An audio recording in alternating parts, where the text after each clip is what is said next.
Hello বন্ধুরা, আজকে আমি একটা নতুন ভিডিও নিয়ে চলে আসলাম। ভিডিওটা একটু বড় হবে, ভিডিওটা দেখবেন, গল্পগুলো শুনবেন, ভালো লাগবে। বন্ধুরা, এক দেশে ছিল এক রাজা। সেই রাজার ছিল 7টি মেয়ে। 7টি মেয়ের কোনোটাই রাজা বিয়ে দিতে পারে নাই, কারণ রাজাটা অনেক দুষ্টু ছিল। জুয়া খেলতো, জুয়া খেলে রাজার ভান্ডার শেষ করে ফেলছে, যার জন্য কোনো রাজার ছেলের সাথে রাজার মেয়ের বিয়ে হয় না। মেয়েগুলার অনেক বয়স হয়ে গেছে।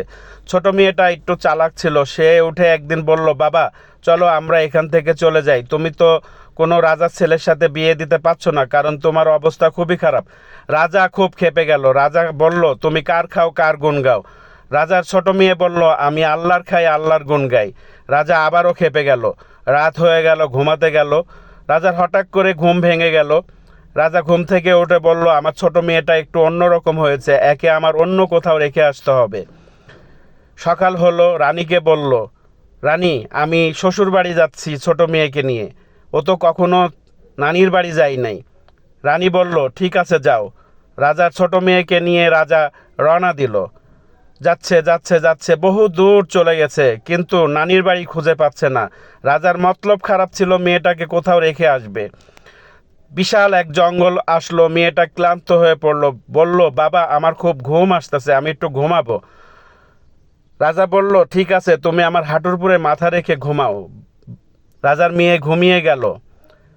রাজা আস্তে করে মাথাটা নিচে নামিয়ে রাজা ওখান থেকে চলে গেল। সন্ধ্যা হয়ে গেল, চারিদিকে বাঘ ভাল্লুক ডাকতেছে, মেয়েটার ঘুম ভেঙে গেল। কাঠুরিয়া কাঠ কাটতে আসছে, আয়সা দেখলো যে একটা বাচ্চা। সেই বাচ্চাকে বলল যে, তুমি কে, কোথা থেকে আসছো? মেয়েটা বলল, আমি রাজার মেয়ে। কাঠুরিয়া একটু চমকে গেল, রাজার মেয়ে আমি কেমনে নিয়ে যাব? তো এই বাচ্চাটাকে এখানে যদি রেখে যাই তাহলে তো বাঘ ভাল্লুকে খেয়ে ফেলবে। কাঠুরিয়া বলল, চলো তুমি আমার বাসায় যাবে। রাজার মেয়ে বলল, ঠিক আছে চলুন।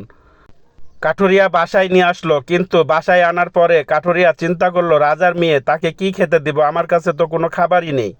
হঠাৎ রাজার মেয়ের হাতের দিকে চেয়ে দেখলো একটা আংটি পড়ে আছে, আংটিটা অনেক দামি।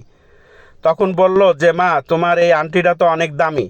তখন রাজার মেয়ে বলল, বাবা এই আংটিটা তুমি বিক্রি করে দাও, এটা বিক্রি করলে অনেক খাবার তুমি নিয়ে আসতে পারবা। কাঠুরিয়া বলল, না এটা তো তোমার আংটি, এটা অনেক দামি, এখানে কেনার মতো কোনো লোক নেই। রাজার মেয়ে বলল, যাও একটু চেষ্টা করে দেখো। কাঠুরিয়া বাজারে গেল, এ দোকানে জিজ্ঞাসা করলো, অনেকগুলো দোকানে জিজ্ঞাসা করলো, কেউ এই আংটি নেওয়ার মতো টাকা নাই। একটা বড় দোকানে গেল, যা বলল, এই আংটিটা আমি বেচতে চাই। বড় দোকানওয়ালা বলল, আমার দোকানের সব মালগুলা তুমি নিয়ে যাও, আংটিটা আমাকে দিয়ে যাও। কিছু ক্যাশ টাকা দিল, কিছু মাল দিল, বলল যে আমি এই মালগুলা কিভাবে নিয়ে যাব। দোকানওয়ালা বলল, একটা টাক নিয়ে আসো, আমি টাকে উঠাই দিচ্ছি। টাক নিয়ে মালগুলা নিয়ে কাঠুরিয়া চলে আসলো, কিছু টাকা নিয়ে চলে আসলো। রাজার মেয়ে একটা জায়গা কিনলো, ওখানে একটা বাড়ি করলো, সুখে শান্তিতেই থাকতেছিল, অনেক ভালো ছিল কাঠুরিয়ার সাথে। হঠাৎ একদিন দেখে যে এই পথ দিয়ে রাজা হেঁটে যাচ্ছে। রাজার মেয়ে রাজাকে চিনতে পারলো। রাজার মেয়ে বলল, তুমি এদিকে কোথায় যাও? কয়, আমি তো এদিকে ভিক্ষা করতে যাচ্ছি। কেন তুমি ভিক্ষা করো কেন? কয়, আমি একদম দরিদ্র গরিব মানুষ। না তুমি তো রাজা ছিলে, তাহলে তুমি কেন ভিক্ষা করো? রাজা বলল, আমার সব কিছু শেষ হয়ে গেছে, এখন আমি ভিক্ষা করেই খাই। রাজার মেয়ে বলল, চলো বাসায় তোমাকে নিয়ে যাব, আমি তোমাকে অনেক খাবার দেব। রাজা বলল, ঠিক আছে মা চলো। বাসায় গেল, খাওয়া দাওয়া করালো, জিজ্ঞাসা করলো, আমার আম্মা বোন এরা কোথায়, আমি এটা জানতে চাই।